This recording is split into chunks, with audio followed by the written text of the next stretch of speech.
Hello, am I audible? Yes, sir. Yes, sir. Okay, so now look at the screen.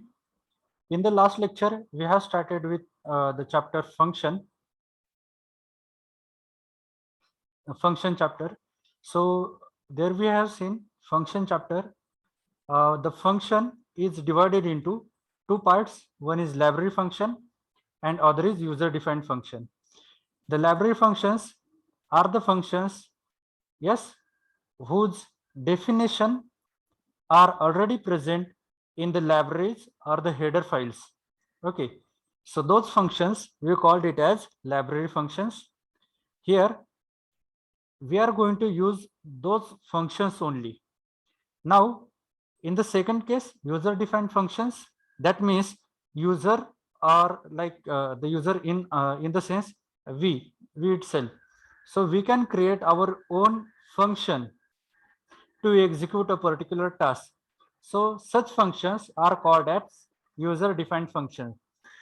So there we have seen how to define a function in programming, C programming.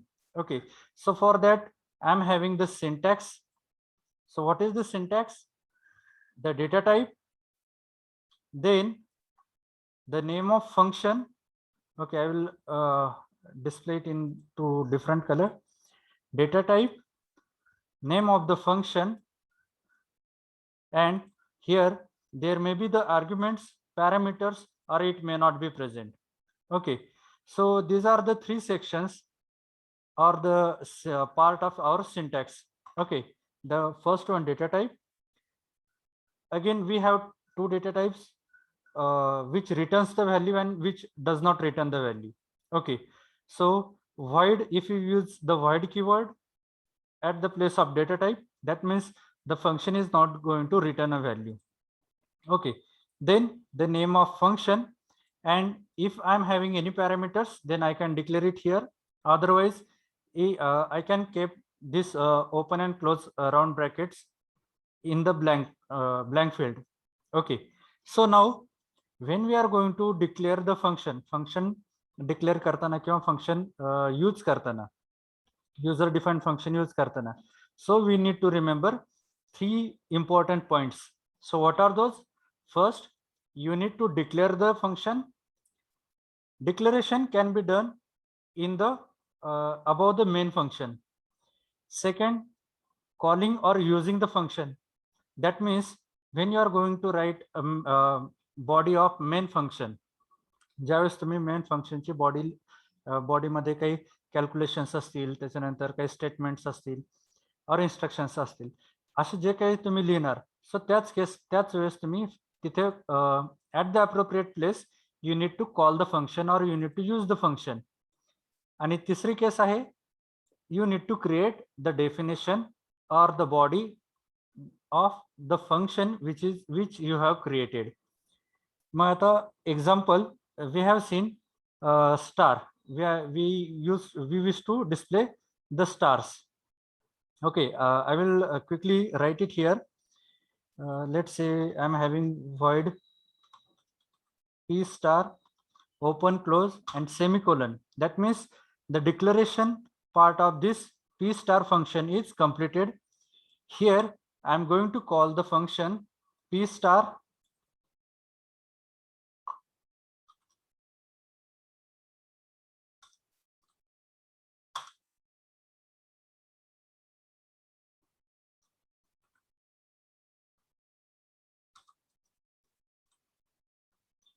Okay, in the body of main method, I am having only now the function p star, and after this main function, here I am going to write the body, or you can say the definition related with the function p star.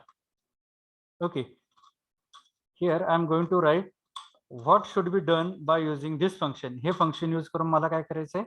So here I am going to define, let's say I is equal to 0, sorry, I is equal to 1, I less than equal to,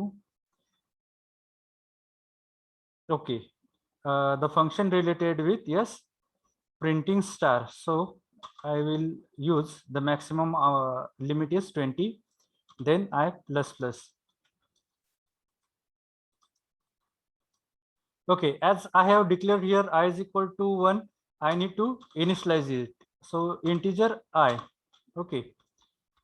So we know here itself the scope of variables, global variable and local variable. So here in the bracket or in the body of for loop, I'm going to write only one statement, print star. Okay. Now check, here I have declared the function p star. Here I have called the function, and here the body of the function, that is p star. And what is the use of this p star? It will print this star 20 times. Okay. Now we know this is what local declaration. This value of I variable will be available only within this void p star function. It will not be accessible for this main method. Okay, sorry, main function. If I run the program, yes, double inverted comma is missing.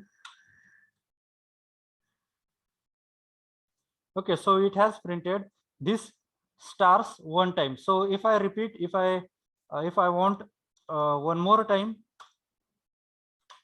p star, but I want like printf in bracket welcome function,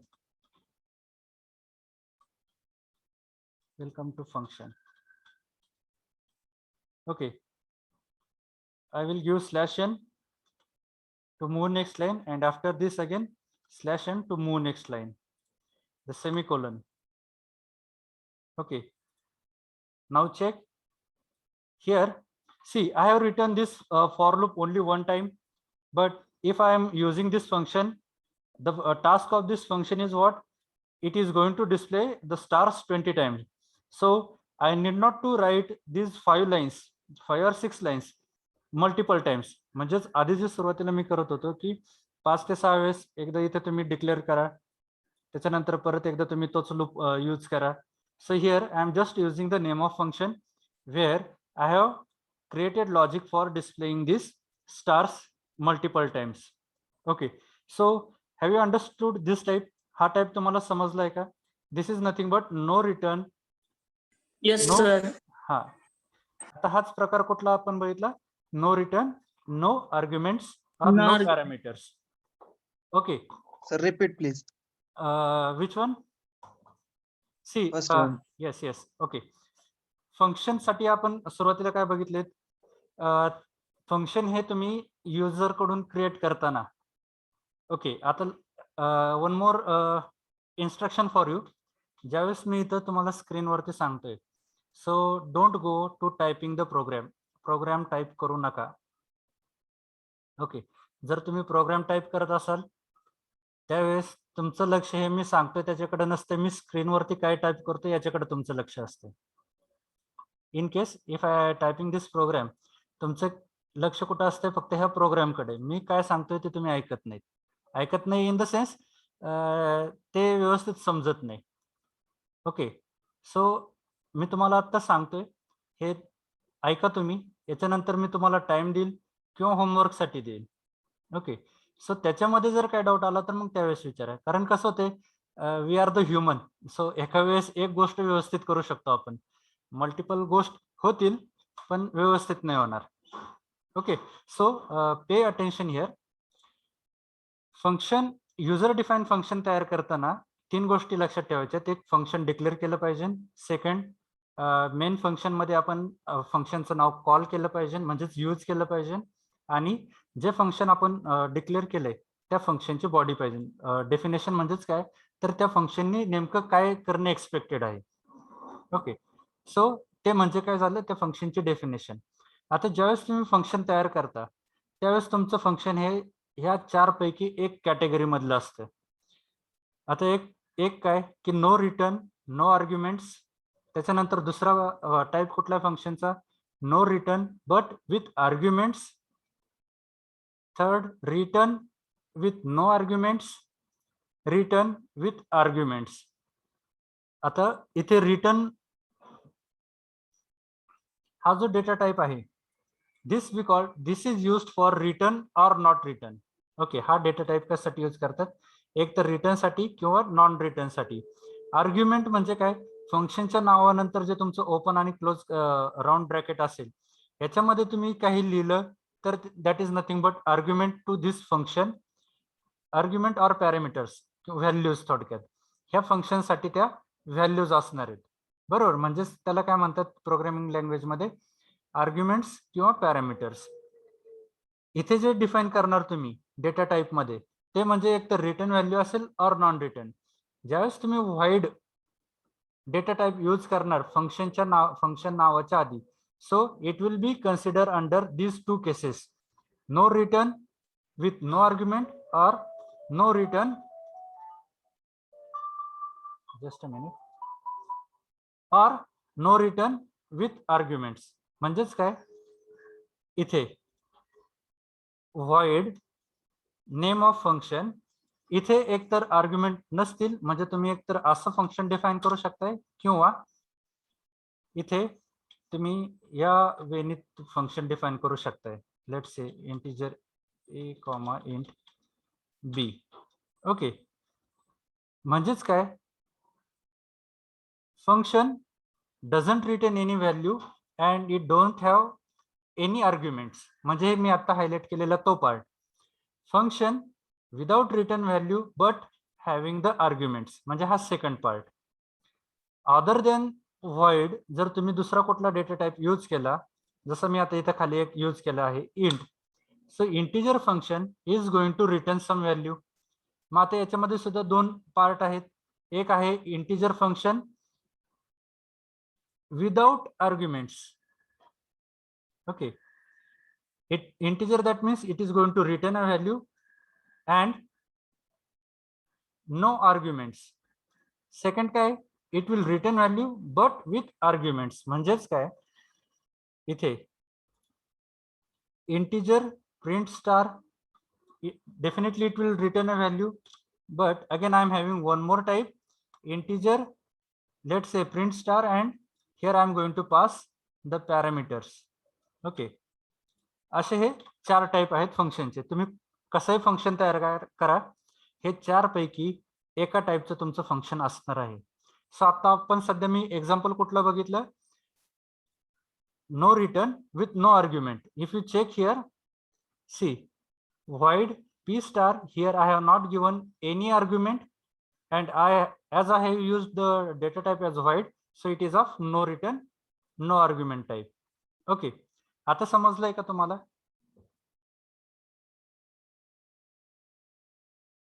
hello, yes sir. Yes sir. इथे मी काय केलं, declare केला function जे मला use करायचे. आता इथे मी P star केले, तुम्ही इथं डिस्प्ले स्टार ते पण नाव देऊ शकताय.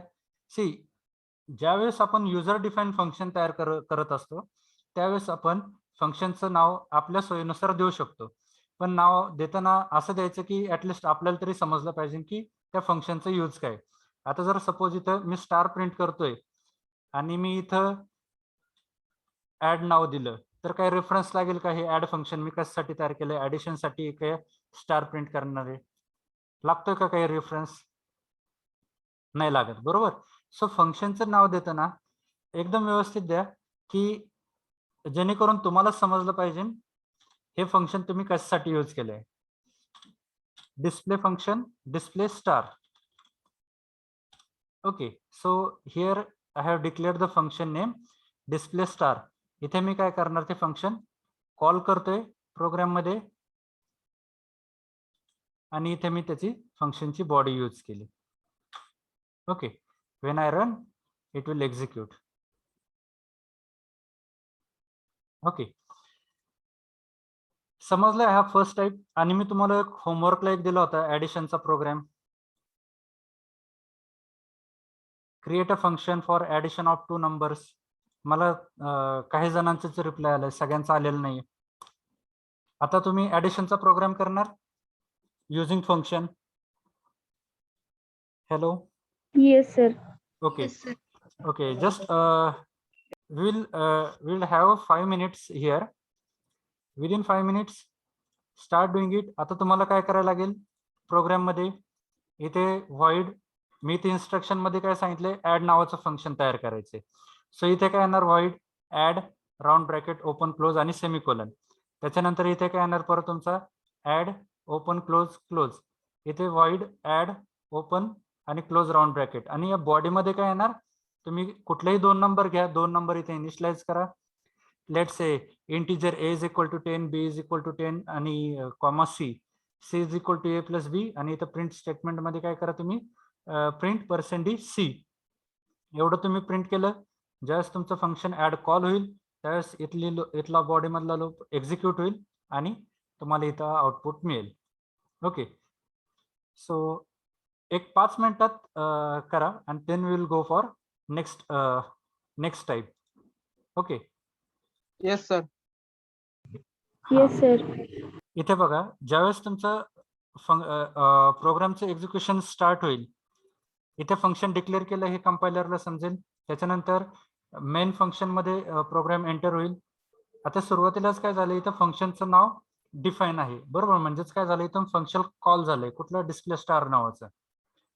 त्याच्यानंतर ही लाईन तुमची रीड होत नाही. लक्षात घ्या, ज्यावेळेस फंक्शन कॉल होतं त्यावेळेस तुमची त्याच्यानंतरची नेक्स्ट लाईन रीड होत नाही.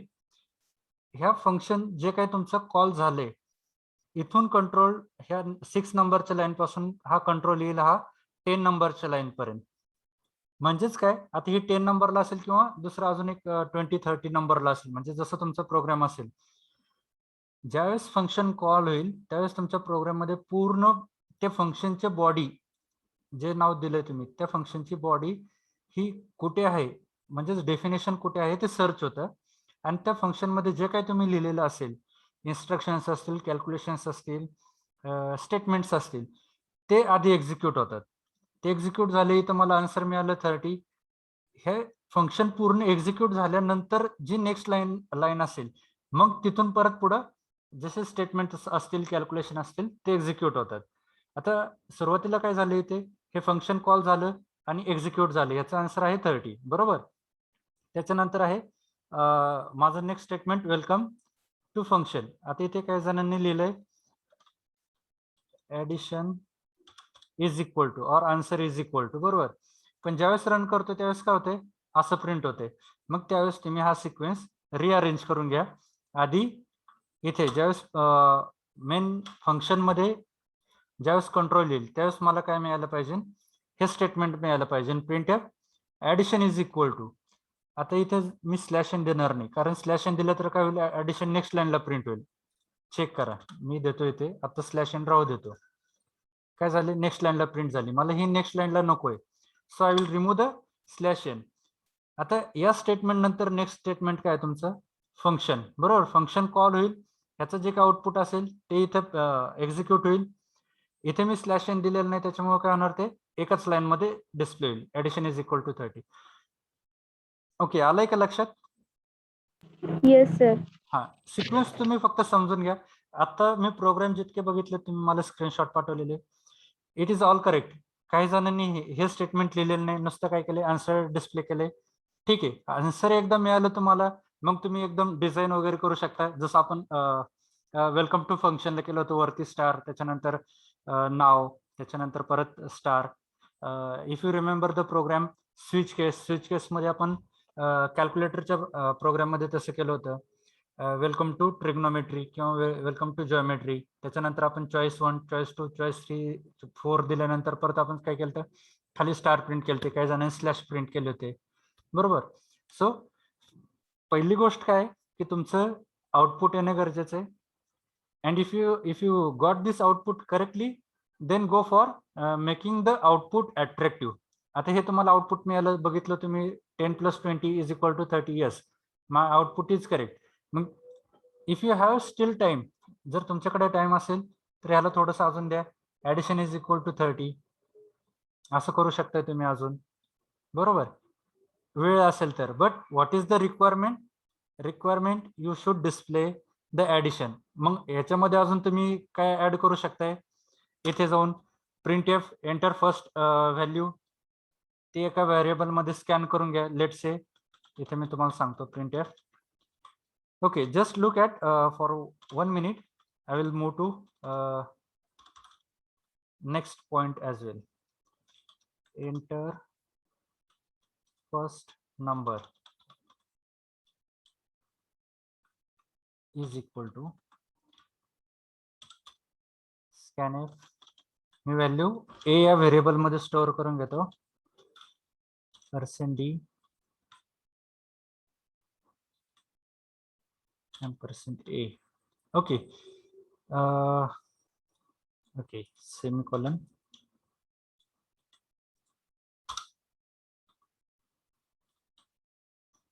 Enter second number. मी बी या व्हेरिएबल मध्ये व्हॅल्यू स्टोअर करून घेतली. येथे मी फक्त इनिशियलाइज करेल मग a b and c. Okay, a B c मध्ये result. Yes.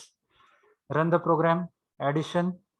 Yes. Now here it printed addition is equal to, so here I don't want now addition. Okay, मग आता addition मी कुठे प्रिंट करेल? इथे न देता इथे प्रिंट करेल. Addition is equal to %d. Okay, enter first number 10, second number 20, addition equal to 30. Okay, when if I have some time after my execution of a program. Okay, so आता हे समजलंय तुम्हाला? फर्स्ट टाइप समजलाय का सगळ्यांना? No Yes, return sir. No Yes, argument. sir. आता second type बघूयात आपण. No return but with arguments by using same example. Same example घेऊयात आपण. Create a function for addition of 2 numbers. Okay, हेच example घेऊयात आपण.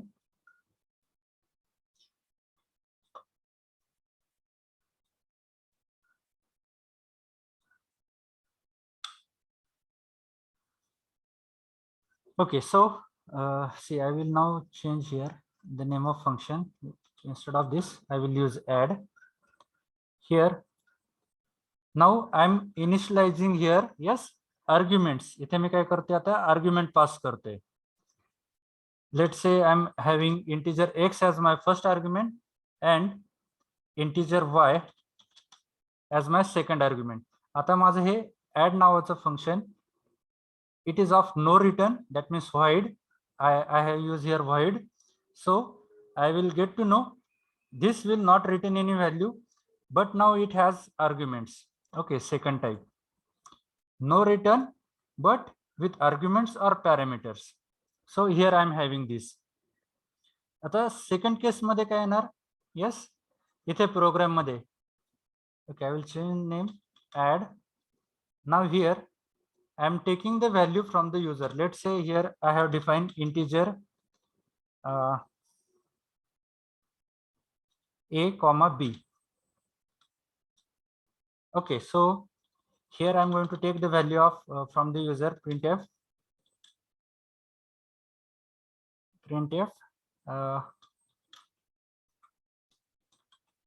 enter any 2 numbers. Okay, enter any 2 numbers. See, and here I am going to make use of scanf function, and I am going to get these 2 numbers from the user. Okay, %d.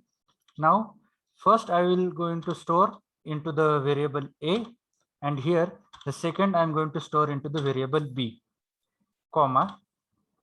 Me screen वरतून जे काही 2 values घेणार त्याच्यातली पहिली value ही ए variable मध्ये store होईल आणि second value ही बी variable मध्ये. So I have used here 2 times %d, that means format specifier. %d काय स्पेसिफाय करतो? The values is of type integer. Okay, A variable मध्ये आणि बी व्हेरिएबल मध्ये जे काय व्हॅल्यू स्टोअर होणार आहेत ह्या दोन्ही पण कुठल्या टाइपच्या? इंटिजर टाइपच्या. Now I will pass this value to the function with a comma b. Okay, लक्षात घ्या इथे मी एक फंक्शन डिक्लेअर केलंय which will not return any value but it has parameters or arguments. इथे मी काय केलेत? आर्ग्युमेंट ला व्हॅल्यूज असाइन करून घेतल्यात युजर कडून. Now here add the name of function, आणि इथे मी काय करतोय परत? इथे मी आता काय करणार? Addition int x Y. इथे मी एका व्हेरिएबल मध्ये त्याची ऍडिशन कॅल्क्युलेट करून घेतो. Let's say Z. Z is equal to X plus Y. आता हा इथे चेक इथे लक्ष घ्या. सी फंक्शनचं नाव काय आहे ऍड. ऍड हे फंक्शनचं नाव आहे. It has 2 arguments. फंक्शनला इथे किती आर्ग्युमेंट्स आहेत? हा एक आर्ग्युमेंट आणि हा दुसरा आर्ग्युमेंट. इथे बघा मी फंक्शनचं नाव काय घेतलंय add. It has 2 arguments a comma b. आता जर इथे मी एक काम करतो, मी आधी आहे हे एक्झिक्यूट करतो आणि त्याच्यानंतर मी तुम्हाला चेंजेस करून दाखवतो. Enter any 2 numbers, let's say again 10 20 addition is 30. बरोबर. इथे मी सेपरेट प्रिंट नाही केलं enter first number enter second number. इथे मी काय केलंय एकच मेसेज मध्ये दोन्ही पण व्हॅल्यू मी स्कॅन करून घेतल्यात आणि त्याच्यानंतर ऍडिशन कॅल्क्युलेट केली. आता चेक करा, जर फंक्शन इथे तुम्ही फंक्शनला जर 2 आर्ग्युमेंट पास केलेले असतील डिक्लेरेशन मध्ये, लक्ष द्या परत एकदा. ज्यावेळेस तुम्ही फंक्शन डिक्लेअर करता, म्हणजे कुठला पॉइंट, हा पॉइंट, या फंक्शन मध्ये डिक्लेअर करताना जर तुम्ही 2 व्हेरिएबल डिक्लेअर केले असतील किंवा सॉरी 2 आर्ग्युमेंट्स डिक्लेअर केलेले असतील किंवा 3 असेल 4 असेल, तर ज्यावेळेस तुम्ही फंक्शन कॉल करता त्यावेळेस तितकेच नंबर ऑफ आर्ग्युमेंट असणं गरजेचं आहे. आता इथे जर मी सपोज आर्ग्युमेंटच दिलं नाही, ओके, आता इथे चेक करा, इथे काय केलंय मी 2 आर्ग्युमेंटचं फंक्शन डिक्लेअर केलंय. इथे कॉल करताना मी त्याला आर्ग्युमेंट पास केलेत का? मी पास नाही केलेले. ओके, आता जर मी प्रोग्राम रन केला तर काय होईल? एरर येईल. एरर मध्ये काय येतंय? इथे वाचा, too few argument to function add. इथे काय चेक झालं? व्हॉइड. बरोबर, हा व्हॉइड टाईपचाच फंक्शन आहे, फंक्शनचं नाव पण सेम आहे, पण इथे मी काय केलं, त्याला 2 आर्ग्युमेंट पास केलेत. इथे काय आहे का याच्या ब्रॅकेट्स मध्ये? याला कुठलीही व्हॅल्यू किंवा आर्ग्युमेंट असाइन झालेले नाहीयेत. So it raise me an error too few arguments.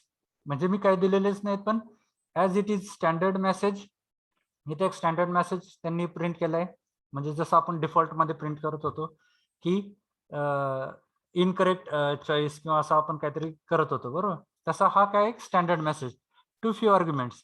पण इथे मी आर्ग्युमेंट्सच दिलेले नाहीत, म्हणजेच काय, मला इथे आर्ग्युमेंट देणं गरजेचं आहे. सो आता मी काय केलं, एक आर्ग्युमेंट दिला जो मी इथं डिफाईन केलाय ए. परत काय होणार? परत एरर येणार. एक minute. Hello, am I audible? Hello, Yes, sir. I think net is little slow.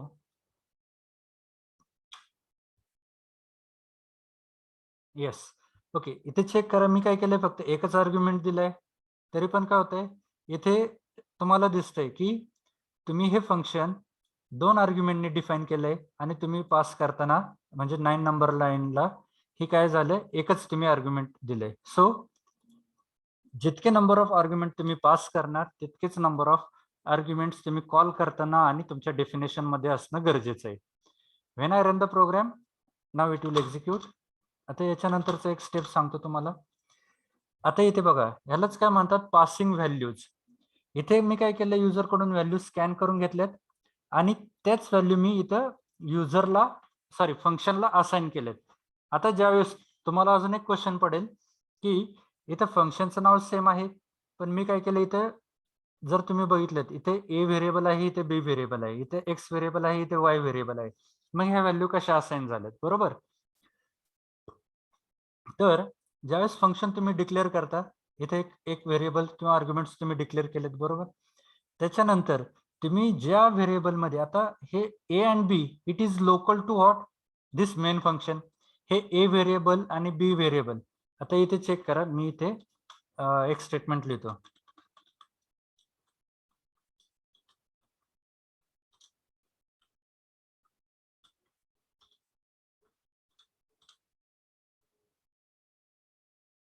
C, आता मी काय केलंय, ही ए व्हेरिएबलला मी जी काही युजर कडून व्हॅल्यू स्कॅन करून घेतली, बरोबर, ती ह्या व्हॉइड ऍड या फंक्शन मध्ये ऍक्सेसिबल आहे का? It raising me error. Error काय? ए इज अनडिक्लेअर्ड. म्हणजे हे ऍडिशन नावाच्या फंक्शन मध्ये हा ए काय आहे? अनडिक्लेअर्ड आहे.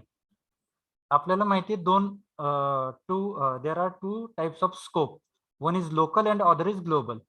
हा जर मी ए हा व्हॉइड मेनच्या जर आउटसाइडला डिफाईन केलेला असेल then and then only it is accessible. पण या केसमध्ये काय होतं, मेन फंक्शनच्या आतमध्ये डिक्लेअर केलंय, so I cannot access the value of A into void add function. ह्या ऍड फंक्शन मध्ये मी ते ऍक्सेस करू शकत नाही. मग इथे सर मग एक्स करू शकता का? हा, इथे एक्स करू शकतो मी. आता मी सांगतो तुम्हाला एक्स ला व्हॅल्यू कशी आली. सी, आता एक्स ज्यावेळेस मी इथे डिफाईन काय केलंय, फंक्शन, बरोबर. इथे मी काय केलंय, फंक्शन डिक्लेअर केलंय. इथे मी कॉल केलंय. कॉल करताना काय झालंय, ह्या जे काय व्हॅल्यू मी युजर कडून स्कॅन केल्यात, ह्या कुठं आल्यात, ह्या फंक्शनच्या फर्स्ट पॅरामीटर किंवा फर्स्ट आर्ग्युमेंटला ए या व्हेरिएबलची व्हॅल्यू असाइन झाली आणि सेकंड या व्हेरिएबलला बी ची व्हॅल्यू असाइन झाली. ज्यावेळेस मी फंक्शनची डेफिनेशन लिहितो, इथे मी जरी कुठलंही व्हेरिएबल जर यूज केलं, एक्स, किंवा आता इथे मी पी क्यू जरी यूज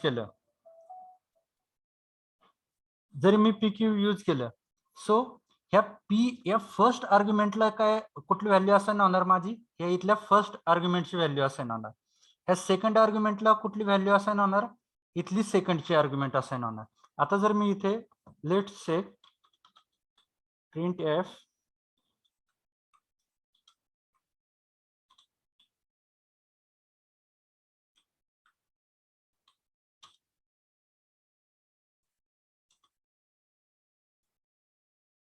सो 2 नंबर्स 10 आणि सेकंड नंबर 20. पहिला नंबर बघा, आता मी इथं स्लॅश एन वगैरे दिलेलं नाही, त्याच्यामुळे हा एकच लाईनला आले. पहिला नंबर काय दिलता मी एक्स ला, म्हणजे ए ला 10. So what is the value of this x now, 10. If you give here slash n, मी इथे दोन्ही पण व्हॅल्यू देतो, एक मिनिट. ओके, स्लॅश एन, इथं वाय व्हेरिएबल आणि याच्यानंतर परत ऍडिशन, म्हणजे इथं परत मला स्लॅश एन द्यायला लागेल, म्हणजे नेक्स्ट लाईनला ऍडिशन येईल. 10 first number, second number 20, x 10 y 20 addition 30. लक्षात घ्या, ह्यालाच पासिंग व्हॅल्यू असं म्हणतात.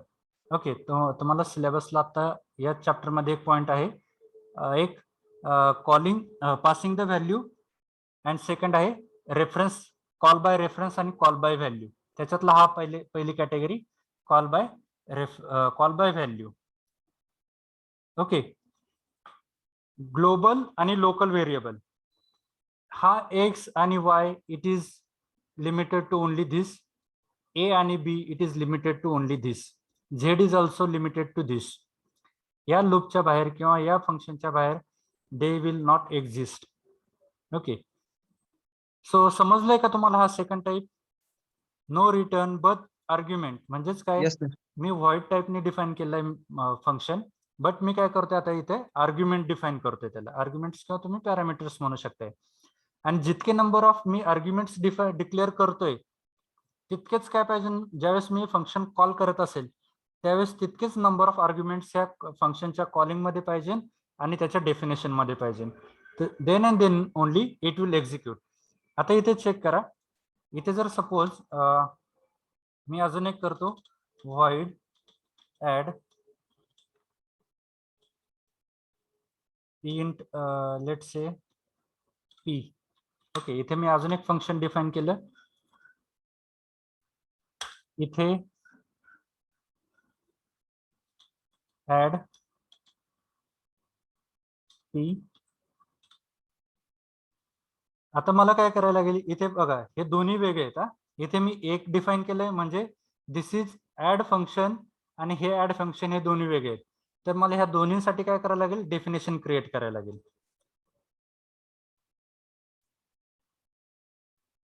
Okay, so I will create definition here.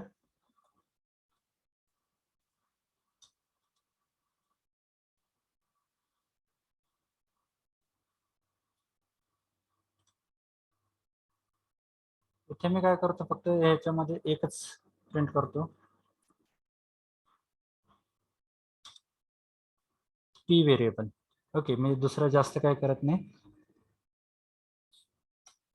A variable घेतो, म्हणजे already we are going to take the values from here. Result मिळाल्यानंतर slash n. Okay,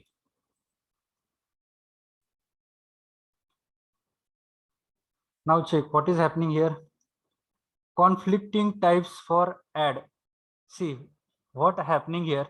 The compiler get confused between two names. So whether to call this function or this. So I will हा problem तुमचा C++ या programming language मध्ये म्हणजे remove केलाय. So I need to write it here ADDITION addition P. Sorry, I will make this as add and here I will write addition.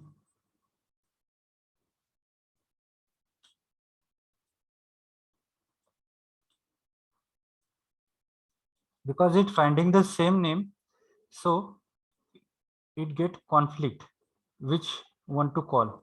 So 10, 20, 10, 10, 30, and here next the value for this P, that is what your A is assigned here P. So next value is 10. So you can write n number of function. तुम्ही function declare करा. Second function call करा. Function call करताना नेहमी तुम्ही main function मधूनच call करायचे आणि outside main function you can write the definition related to the function.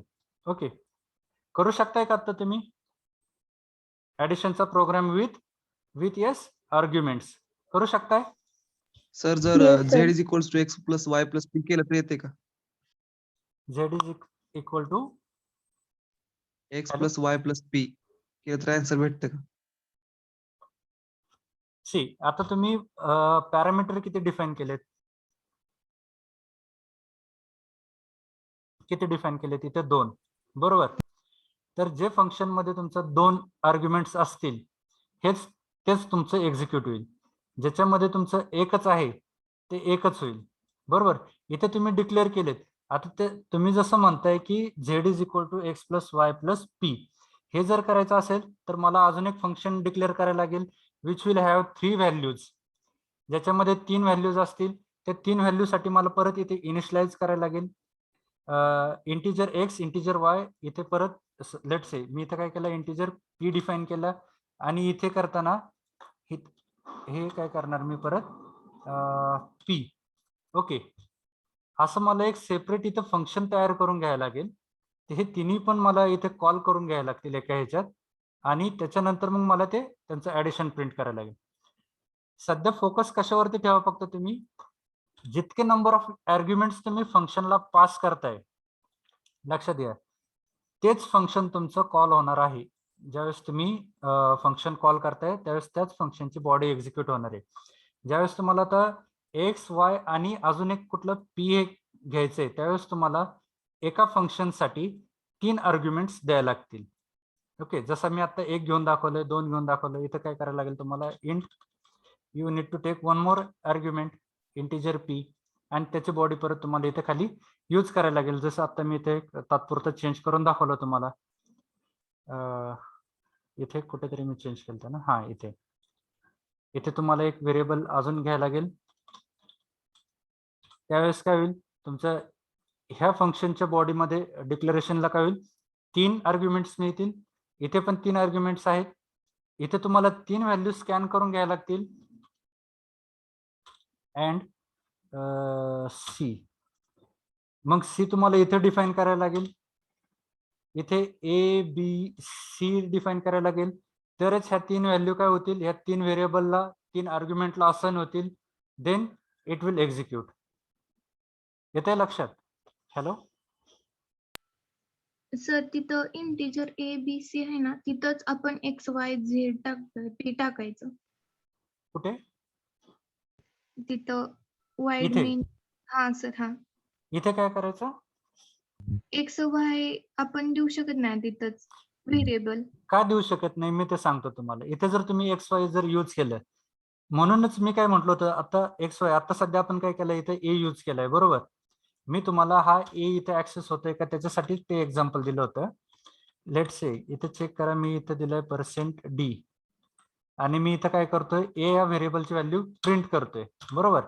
ए मी कुठे डिफाईन केलं, इथे जरी तुम्ही सपोज आता ए इज इक्वल टू 10 घेतलं असेल, I will not take the value from the user कडून घेत नाही मी. इथे A10 B is equal to 10 आणि C is equal to also 10 हे घेतलंय बरोबर. आता चेक करा इथे ज्यावेळेस प्रोग्राम पूर्ण कंपाईल होतोय त्यावेळेस ज्यावेळेस कंपायलर इथे येईल त्यावेळेस कंपायलर काय म्हणतो एरर ए अनडिक्लेअर्ड. किती नंबरच्या लाईनला 16 नंबर लाईन कुठली मी आता जी हायलाइट केली ती ए हा काय होतोय ह्या loop in the sense main function open आणि क्लोज या बाहेर तो ऍक्सेसिबल नाही. म्हणजेच काय ए is accessible to only this main method main function. म्हणजेच काय ए हा व्हेरिएबल काय आहे लोकल टू मेन फंक्शन. इथे झेड किंवा एक्स किंवा वाय किंवा p it is local to this addition function. P हा variable it is local to this add function. इथून या फंक्शन मध्ये किंवा या फंक्शन मधून इकडे हे कॉल होत नाहीत. इथे काय होत आहेत फक्त आता ह्या व्हॅल्यू ज्या काय आहेत ए बी सी ह्या काय होत आहेत या फंक्शनला पास होत आहेत. लक्षात घ्या पास का होत आहे because it has the same name of function. म्हणजेच काय फर्स्ट आर्ग्युमेंटला जी व्हॅल्यू आहे ते मी इथं कुठलंही व्हेरिएबल यूज केलं असेल so this value is going to assign to this variable. This value is going to assign to this variable and last value is going to assign to this last variable or argument. आणि त्याच्यामुळे इथे काय होते ते value तुमच्या addition साठी use केले जातात. But you cannot directly have access other than function. म्हणजे इथे जे व्हॅल्यू असाइन होत आहेत आर्ग्युमेंटला ह्याच्या व्यतिरिक्त तुम्ही डायरेक्ट ए ची व्हॅल्यू ही दुसऱ्या कुठल्याही फंक्शन मध्ये यूज करू शकत नाही because it is local to this main function only. येते लक्षात. Yes sir. हा मग एक 5 ते 10 मिनिटात तुम्ही करू शकता आता सेकंड टाईपचा program no return but with arguments. इथे काय करायचे Yes, तुम्हाला 2 आर्ग्युमेंट्स घ्यायचेत. मी परत चेंज करतो प्रोग्राम. तुम्ही युजर कडून घ्या किंवा इथून स्कॅन इथून डायरेक्ट जर तुम्ही व्हॅल्यू दिली तरी चालेल.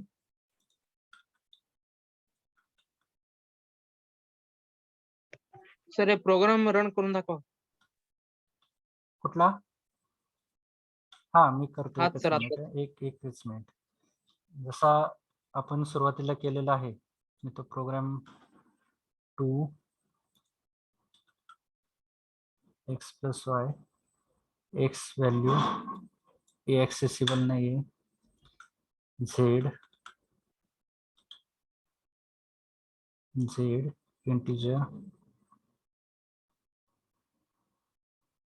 ओके बघूयात एरर आले तर आपण करेक्ट करूयात तिथे अजून कुठे जर मिसिंग असेल तर. Okay so I will run the program see. हा इथे आपलं काढायचं राहिलं. ओके एंटर 2 नंबर्स 10 20 10 म्हणजेच काय एक्स ची व्हॅल्यू इथे मी एक्स इक्वल टू प्रिंट करतो म्हणजे तुम्हाला समजेल. इथे वाय इक्वल टू ऍडिशन आहेच त्याच्यानंतर equal to 10 20 x equal to 10 y equal to 20 addition is 30 p is equal to 10. Okay so हे एक मी तुम्हाला इथे ऍडिशनल एक फंक्शन घेऊन दाखवले. इट इज नॉट नेसेसरी की तुम्ही फक्त एकच फंक्शन लिहू शकता. You can have multiple function in your program. तुम्ही प्रोग्राम मध्ये खूप फंक्शन सुद्धा लिहू शकतात. It depends on the complexity. One thing we need to remember जितके नंबर ऑफ आर्ग्युमेंट्स दिलेले असतील तितकेच आपल्या फंक्शन कॉल करताना असले पाहिजेत आणि डेफिनेशन मध्ये तितकेच असले पाहिजेत. ओके सर पी ची व्हॅल्यू कुठून आली? सी आता इथे चेक करा. इथे काय केलं मी ऍड नावाचं एक फंक्शन डिक्लेअर केलंय बरोबर. इथे काय केलंय मी इंटिजर Yes, पी sir. म्हणजे एकच आर्ग्युमेंट डिफाईन केलंय ह्या ऍड नावाच्या फंक्शन साठी. मी इथे काय केलंय तो फंक्शन मी कॉल केलाय. आता ही पी ची व्हॅल्यू कुठून आली हा तुमचा क्वेश्चन आहे बरोबर. मी पी ला कुठला व्हेरिएबल पास केलाय ए. सो इथे बघा मी स्कॅन करून घेताना 2 व्हॅल्यू स्कॅन केल्यात युजर कडून. एक कुठली फर्स्ट नंबर आणि सेकंड नंबर. मी फर्स्ट नंबर कशामध्ये स्टोअर केलाय ए या व्हेरिएबल मध्ये आणि सेकंड व्हेरिएबल मी कुठे स्टोअर केलाय बी या व्हेरिएबल मध्ये. आता इथे ऍडिशन या नावाचं फंक्शन मध्ये काय केलेत मी 2 आर्ग्युमेंट यूज केलेत. सो पहिला आर्ग्युमेंट आहे ए आणि सेकंड आर्ग्युमेंट आहे बी. पहिल्या व्हेरिएबलची व्हॅल्यू काय झाली 10 युजर कडून घेतलेली आणि सेकंडची 20 म्हणजेच बी ची 20. आता तर इंट एक्स म्हणजे काय झाले हे माझं first argument which hold the value of a, म्हणजेच एक्स ची व्हॅल्यू काय झाली 10 जी मी इथे डिस्प्ले केली. त्याच्यानंतर b that is what my second argument. मी सेकंड आर्ग्युमेंटला व्हॅल्यू कशामध्ये स्टोअर केली बी मध्ये. आता बी ची व्हॅल्यू काय आहे 20, so y is equal to 20. So y ची व्हॅल्यू काय आता 20. ज्यावेळेस हा प्रोग्राम रन होईल त्यावेळेस ऍडिशन 10 + 20 30. याच्यानंतर काय होणार माझा नेक्स्ट फंक्शन कॉल होणार. कुठलं आहे नेक्स्ट फंक्शन ऍड ए. आता ए या व्हेरिएबल मध्ये मी ऑलरेडी कुठली व्हॅल्यू स्कॅन करून घेतली युजर कडून फर्स्ट आलेली व्हॅल्यू ती काय आहे 10. सो इथे मी काय करतोय येस सर समजलं. हा समजा बी घेतलाय add आणि मध्ये B ला तुम्ही डिक्लेअर केलं तर बीच व्हॅल्यू काय झालं? हा इथे जर मी बी केलं तर आता बी ला मी काय केलंय सेकंड व्हॅल्यू 20 बरोबर. आणि मी इथे लक्षात घ्या मी इथे काय केलंय परत एकच आर्ग्युमेंट पास केलंय. तुम्ही इथे ए करा किंवा बी करा बरोबर. ती व्हॅल्यू इथे तुमची असाइन होणार बट ओनली वन आर्ग्युमेंट. आता इथे मी 10 आणि 20. सो एक्स 10 वाय 20 म्हणजे फर्स्ट सेकंड. आता इथे मी पी ला कुठली व्हॅल्यू असाइन केली बी या व्हेरिएबलची. सो इथे काय होणार पी इज इक्वल टू 20. एवढा पण फक्त लक्षात घ्यायचंय की इथे मी एकच आर्ग्युमेंट दिलंय तर ज्यावेळेस फंक्शनची बॉडी मी डिफाईन करेल त्यावेळेस माझं एकच आर्ग्युमेंट असलं पाहिजे आणि डिक्लेरेशनच्या वेळेस पण एकच आर्ग्युमेंट असलं पाहिजे. समजलं? Yes sir. Okay, so take 5 minutes and do this program of second type, then we'll go for next type.